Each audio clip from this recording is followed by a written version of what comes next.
Baik, bismillahirrahmanirrahim. Assalamualaikum warahmatullahi wabarakatuh. Waalaikumsalam. Selamat siang para pemirsa sekalian. Masya Allah. Jadi kita hari ini ingin memaparkan sebenarnya ini adalah tugas dari mata kuliah metodologi penelitian yang dipandu oleh Bapak Dr. Jos, salah satu dosen di USU dan juga sekretaris prodi di Magister Teknologi Informasi (MTI).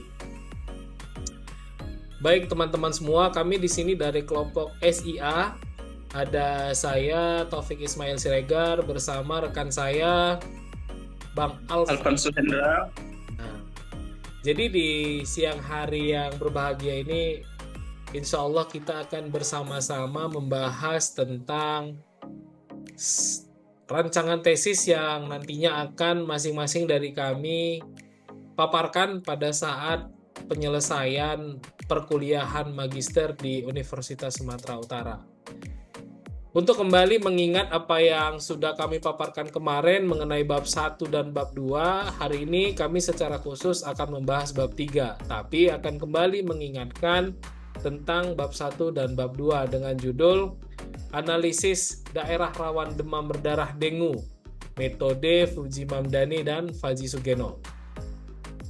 Nah, kita langsung forward ke bawah. Kita kembali mengingatkan di bab 1 kemarin yang menjelaskan tentang latar belakang dari kami kenapa melakukan penelitian ini, yaitu sasaran pembangunan nasional untuk jangka panjang tahun 2005 sampai 2025 salah satunya adalah mengatasi penyakit menular seperti malaria, demam berdarah, dengue, diare, polio, filariasis, kusta, tuberkulosis, paru, HIV, pneumonia, dan penyakit-penyakit lain yang sebenarnya dapat dicegah melalui imunisasi.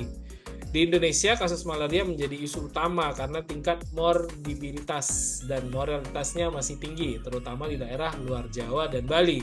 Nah, khususnya kami di sini membahas di Kabupaten Batubara, di mana Batubara ini dia ada di tepian pantai berbatasan dengan Kabupaten Asahan, Kabupaten Simalungun, dan Sergai yang potensi rawa-rawanya masih banyak dan habitat nyamuk demam berdarah itu cukup tinggi seperti yang tertampil di gambar peta lokasi Kabupaten Batubara.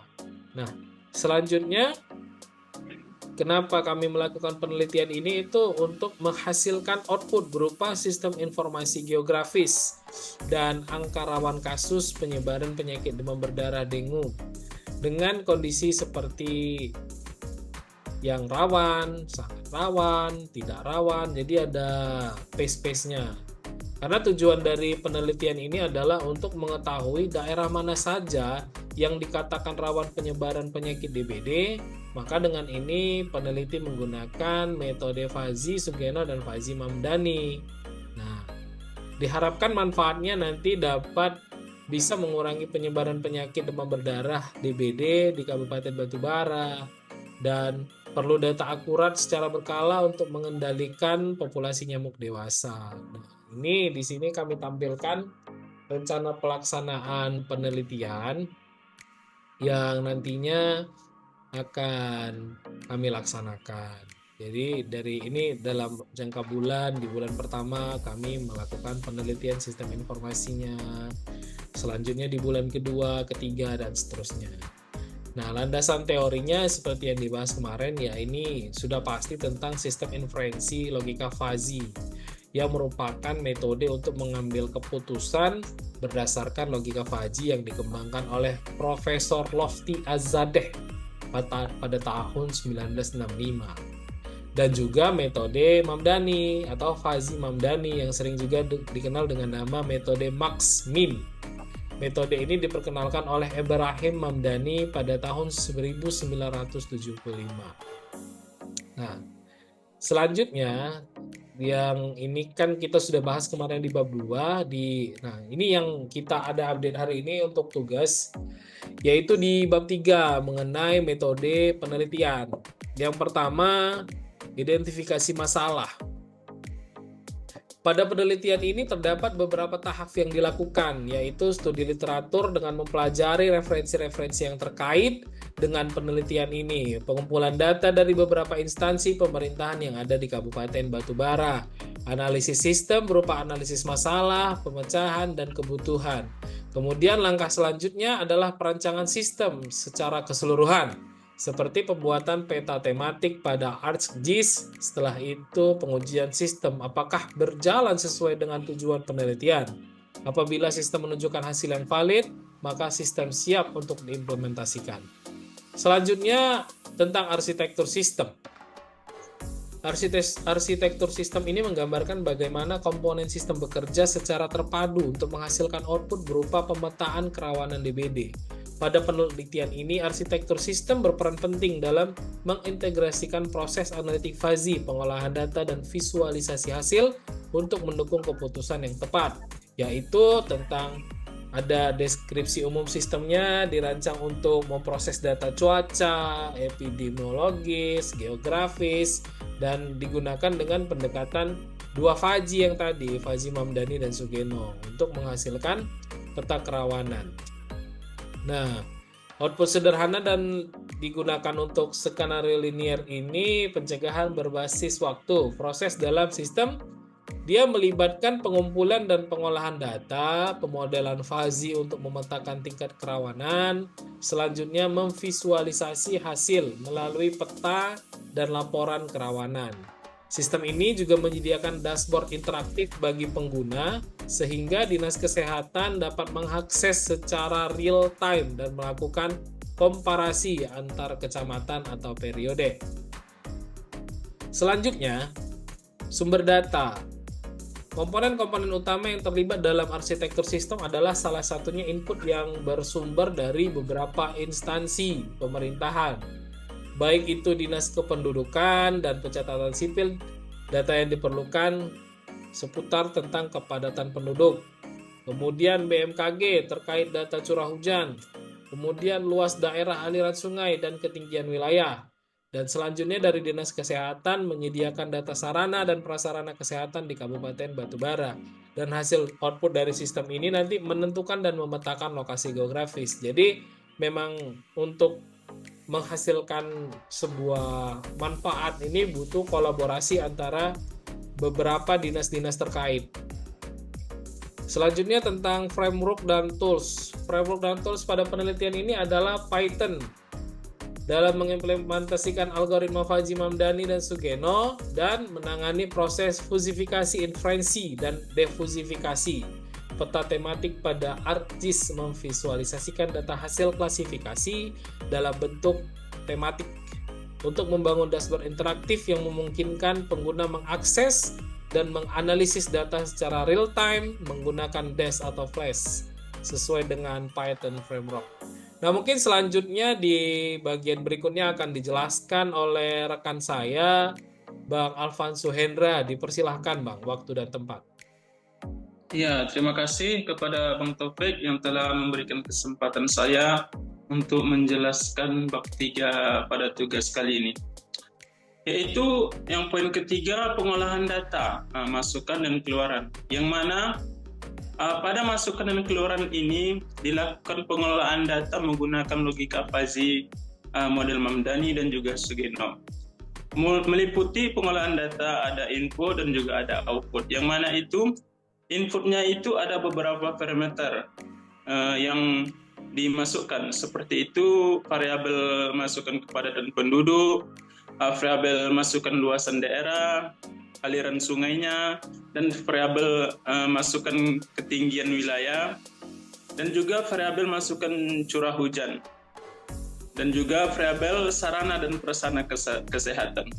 Jadi di sini ada 5 variabel yang menjadi input daripada sistem fuzzy Mamdani dan Sugeno ini, dan diproses nanti melalui Mamdani dan Sugeno dan menghasilkan output yaitu status kerawanan daerah yang terwabah penyakit demam berdarah. Yang pertama itu variabel masukan kepadatan penduduk. Yang mana kepadatan penduduk ini kita ambil 3 parameter, yaitu kurang padat bersekitaran 50 sampai 147 jiwa, dan yang kedua cukup padat yaitu sekitaran 148 sampai 295 jiwa, dan sangat padat di sekitaran 296 sampai dengan 443. Yang kedua itu ada variabel inputnya daerah aliran sungai, luasan daerah aliran sungainya itu kita ambil 3 juga, yaitu ada kategori kecil yang mana itu ada 10.000 sampai 100.000, dan ada juga yang sedang 100 sampai 500, dan juga ada yang besar aliran sungainya itu 500 sampai 1.500.000. Yang ketiga itu ada variabel masukan ketinggian wilayah. Jadi ketinggian wilayah ini juga mempengaruhi daripada penyebaran penyakit demam berdarah, yang mana itu yang paling rentan itu ada di ketinggian datarnya 0 sampai 175 mdpl. Dan yang kategori kedua itu sedang, sekitaran 176 sampai 284 mdpl. Dan yang ketiga itu tinggi dalam kategori 285 sampai dengan 400 mdpl.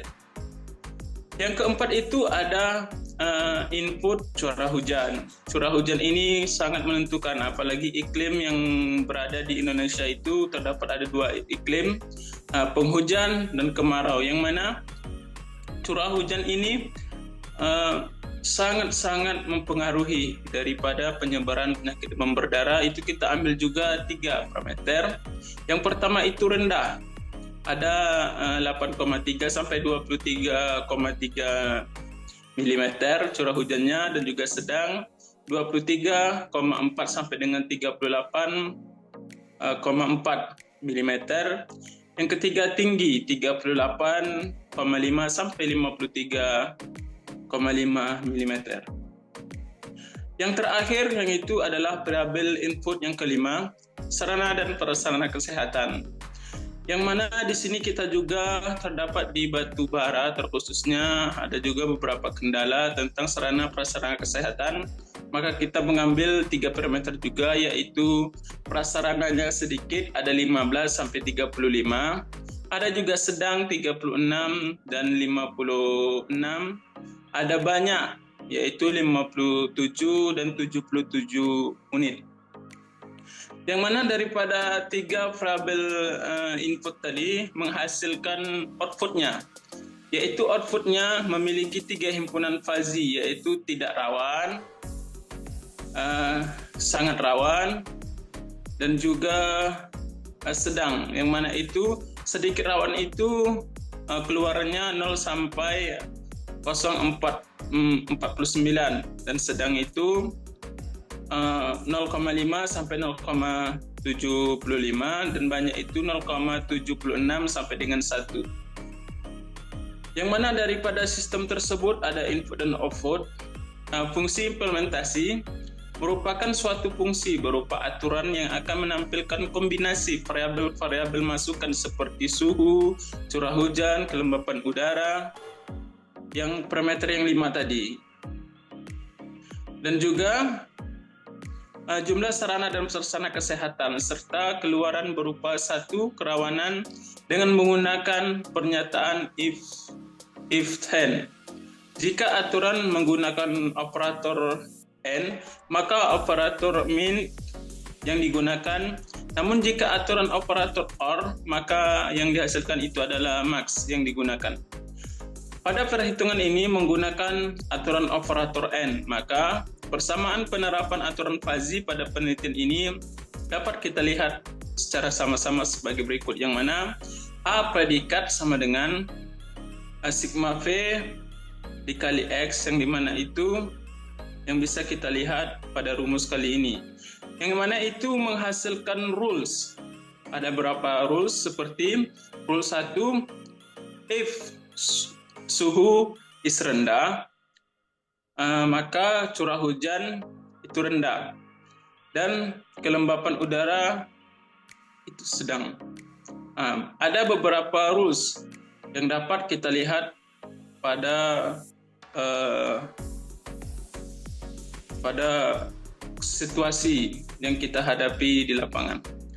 Setelah kita menentukan rules-rulesnya, maka kita masuk ke bagian defusifikasi, proses untuk merubah keluaran dari proses fusi yang didapatkan dari evaluasi aturan dan menghasilkan nilai numerik yang menggunakan nilai dari keanggotaan sebelumnya pada saat dilakukan penghitungan fusifikasi, di mana defusifikasi merupakan proses yang membuktikan bahwa dari nilai fusi menuju nilai CRISP pada proses ini. Ini yang dimaksud merupakan suatu himpunan fazi, sedangkan keluarnya merupakan suatu nilai CRISP tertentu. Proses defusifikasi ini menggunakan metode Mamdani dan juga menggunakan metode Mamdani dan perhitungan Conrad dengan proses defusifikasi dengan metode Sugeno. Oke deh, masuklah poin selanjutnya yaitu pembuatan peta tematik, yang mana setelah diproses pengelolaan data menggunakan sistem fusi dengan metode Sugeno, proses selanjutnya adalah pengelolaan peta tematik dengan menggunakan ArcGIS. Adapun proses pengolahan data dalam pembuatan peta tematik itu ada 3 poin. Yang pertama, georeferencing, yang mana merupakan suatu proses memasukkan titik koordinat ke dalam peta hasil scan agar peta tersebut memiliki unsur geografis. Untuk hasil yang terbaik dapat dilakukan ground check, yaitu cek lapangan dengan mengambil titik koordinat batas alam semisalnya sungai ataupun jalan. Yang kedua itu digitasi dan editing, di mana digitasi dan editing pada peta merupakan suatu proses konversi data analog ke dalam format digital seperti data jalan, batas kecamatan, dan data sungai yang bersifat baku. Dan yang terakhir itu layout peta, yang mana merupakan proses akhir dalam pembuatan peta yang akan ditampilkan isi peta secara keseluruhan yang akan dibuat.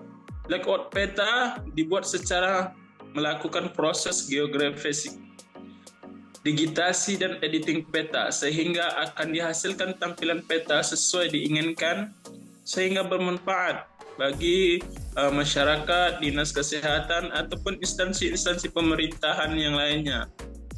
Oke, itu saja yang dapat kami sampaikan. Lebih kurang mohon maaf, saya kembalikan lagi ke moderator. Baik, terima kasih Bang Alvan sudah memaparkan sebagian dari tugas yang kita lakukan. Baik teman-teman, untuk mempersingkat waktu, terima kasih sudah mendengarkan, terima kasih sudah memperhatikan, terima kasih sudah meluangkan waktu. Mudah-mudahan apa yang kami mulai dapat bermanfaat untuk kita semua dan untuk batubara pada khususnya. Apabila ada pertanyaan yang ingin ditanyakan, boleh komen di bawah, nanti akan kita coba jawab, insya Allah. Terima kasih sekali lagi kami ucapkan. Sekian dari kami, kelompok SIA, SIE. Wabillahi taufiq wal hidayah. Wassalamualaikum warahmatullahi wabarakatuh. Waalaikumsalam warahmatullahi wabarakatuh. Selamat siang.